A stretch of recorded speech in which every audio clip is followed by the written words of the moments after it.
Légalement, depuis 2002, l'adolescent peut consulter seul un médecin, sans ses parents. Vous étiez au courant? Vous voyez souvent des adolescents se pointer seuls en consultation? Est-ce que les parents sont au courant? Qu'est-ce qu'ils en pensent? Et est-ce qu'ils acceptent d'attendre sagement dans la salle d'attente? C'est ce qu'on a voulu savoir avec cette thèse qualitative.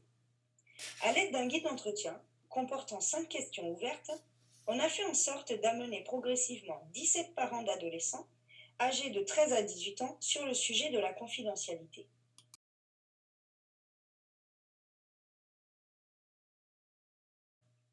Après analyse, qu'est-ce qu'il en ressort?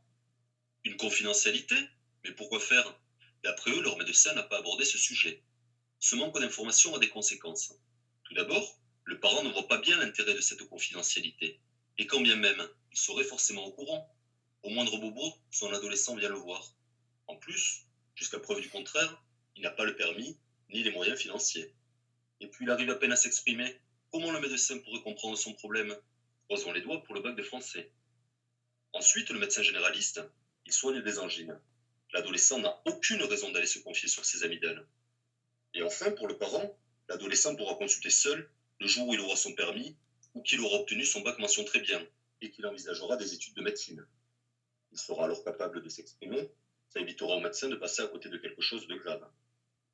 En réalité, vos questions ont bousculé les parents. S'ils laissent leur adolescent consulter seul, que leur reste-t-il comme responsabilité?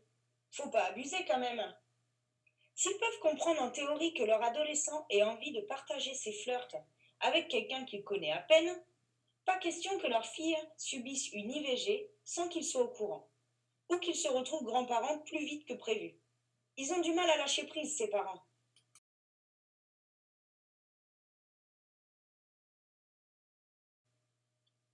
Or, d'après une revue suisse, la mise en place d'un espace de confidentialité contribue à l'autonomisation de l'adolescent. Nous avons essayé d'expliquer par ce schéma à quel moment le médecin peut agir auprès des parents et de l'ado dans son parcours de soins depuis l'enfance. Le triangle vert représente l'implication du parent dans ce parcours. Le bleu, l'autonomisation croissante de l'enfant dans ses soins.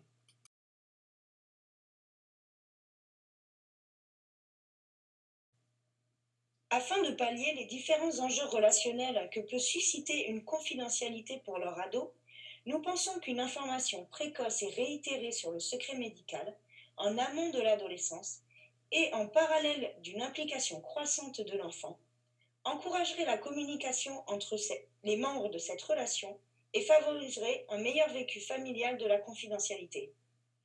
Il est également essentiel d'accompagner le parent durant cette période charnière. Le médecin œuvre comme une personne ressource et doit permettre par des ajustements dans cette relation de soins triangulaire